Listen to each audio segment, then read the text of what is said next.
Hello students, इस video में आपको पढ़ाऊंगा कक्षा 8 अध्याय 3 चतुर्भुजों को समझना। प्रश्नावली 3.3 प्रश्न 5। इस प्रश्नावली के 1 से लेकर 4 तक प्रश्न मैं अपनी पिछली वीडियो में आपको पढ़ा चुका हूं। और प्रश्न नंबर 5 है, किसी समांतर चतुर्भुज के दो आसन्न कोणों का अनुपात 3:2 है। समांतर चतुर्भुज के सभी कोणों की माप ज्ञात कीजिए। जैसा कि आप बच्चों जानते हैं कि आसन्न कोणों का योग कितना होता है, 180 डिग्री। इन्होंने दोनों कोणों के मान ना देकर उनका अनुपात दिया है 3:2। तो हम क्या करेंगे, एक को मान लेंगे 3x और एक को मान लेंगे 2x। ठीक है बच्चों, तो चलिए शुरू करते हैं। स्वागत है आपका आपके अपने YouTube channel friend of student में। इस वीडियो के नीचे लाल रंग का सब्सक्राइब का बटन आ रहा है, इसे दबाकर इस चैनल को सब्सक्राइब कर लें। घंटी का बटन भी दबा दें ताकि मैं जो भी वीडियो अपलोड करूं उसकी नोटिफिकेशन आपको मिल जाए। सब्सक्राइब फ्री में होता है, इसका कोई पैसा नहीं जाता है। बच्चों, मैंने यहाँ पर एक समांतर चतुर्भुज बनाया है ABCD। सवाल करने से पहले थोड़ा इसके बारे में आपको मैं बता देता हूँ। AB और CD ये दोनों भुजाएं आमने सामने हैं, तो ये समांतर हैं और दोनों आपस में बराबर हैं। ऐसी AD और BC आमने सामने की भुजाएं, ये दोनों आपस में समांतर हैं और बराबर हैं। ठीक है, समांतर चतुर्भुज क्या होता है, जिसमें आमने सामने की भुजाएं समांतर और बराबर हैं। ठीक, कोण B के सामने का कोण है D, इन दोनों को हम कहते हैं सम्मुख कोण, और ये आपस में बराबर होते हैं। ऐसी कोण A के सामने का कोण है C, ये भी आमने सामने के कोण हैं, इन्हें भी सम्मुख कोण कहेंगे और ये आपस में बराबर होते हैं। कोण B और कोण C, ठीक, इन दोनों को हम कहेंगे आसन्न कोण, और इन दोनों का योग 180 डिग्री होता है। चाहे C और D का कर लो, चाहे A और D, चाहे A और B, ये सभी क्या है, आसन्न कोण। ठीक है, और इनका योग 180 डिग्री होता है। तो उसमें हमें क्या दिया है कि दो आसन्न कोणों में अनुपात है 3:2। ठीक है बच्चों, तो हम क्या करेंगे, एक कोण मान लेंगे 3x और एक मान लेंगे 2x। हम लिखेंगे माना एक कोण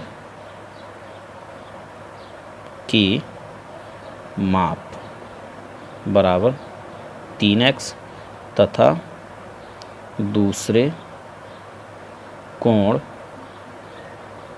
की माप बराबर 2x। ठीक, चूंकि ये दोनों क्या हैं, आसन्न कोण हैं, तो लिख लो चूंकि 3x तथा 2x आसन्न कोण हैं, इसीलिए 3x प्लस 2x बराबर 180 डिग्री। कारण यहाँ ब्रैकेट में दे दें, चूंकि आसन्न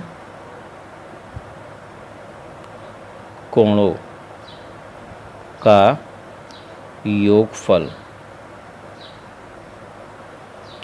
180 डिग्री होता है।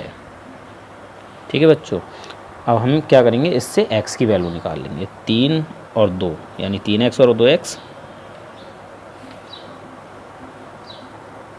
5x बराबर 180। तो x बराबर बच्चों क्या हो जाएगा, 180/5, यानी गुणा की चीज़ कहाँ जाती है, बटे में। यहाँ 5 और x के बीच में कोई चिन्ह नहीं, तो गुणा का चिन्ह है। ठीक है, गुणा की चीज़ बटे में जाती है। 5 से हम 180 को भाग देंगे तो ये होगा 5 3 15 5 30। x बराबर हमें प्राप्त होगा 36। ठीक, अब x का मान हम क्या करेंगे, 3x और 2x में रख देंगे। ये जो हमने कोण माने हैं 3x और 2x, इसमें रख देंगे। अतः आसन्न कोणों की माप, पहला कोण जो हमने माना है 3x, ठीक है, तो यहाँ 3 का 3 और x की वैल्यू 36। इसकी मल्टीप्लाई कर दें, 6 3 18, हाथ से लगा 1 3 3 और 1 10, 108 डिग्री। ठीक है, पहला कोण हमारा 108 डिग्री का है, और दूसरा कोण क्या माना हमने बच्चों, 2x। तो यहाँ 2 गुणा x की वैल्यू 36, 36 दूनी 72 डिग्री। ठीक है, तो हमें एक आसन्न कोण मिल गया 108 डिग्री का, दूसरा 72 डिग्री का। तो हम इसे अपने समांतर चतुर्भुज में रखकर दिखाते हैं। ये आपको मिल गया 108 डिग्री और ये 72 डिग्री। ठीक, ये 108 डिग्री है तो इसके सामने का कोण क्या है, डी, ये भी 108 8 डिग्री होगा और ये 72 है, तो इसके सामने का कोण ए ये भी 72 डिग्री होगा। तो बस इसे हमें लिखना है। कैसे लिखेंगे बच्चों? समांतर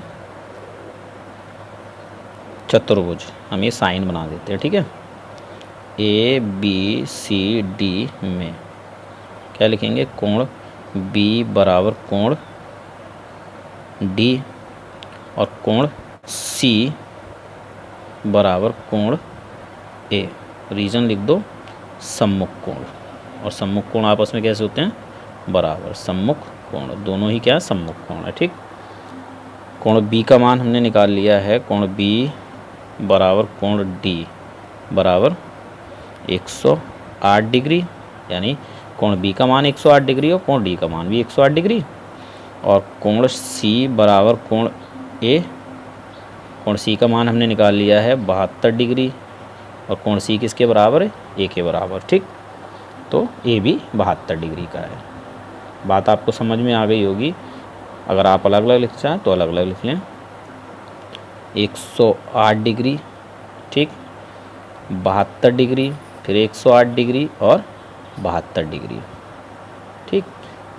यानी एक कोण 108 डिग्री, दूसरा 72, तीसरा 108 और चौथा 72 डिग्री। यही आपका उत्तर है। मिलते हैं अपनी अगली वीडियो में।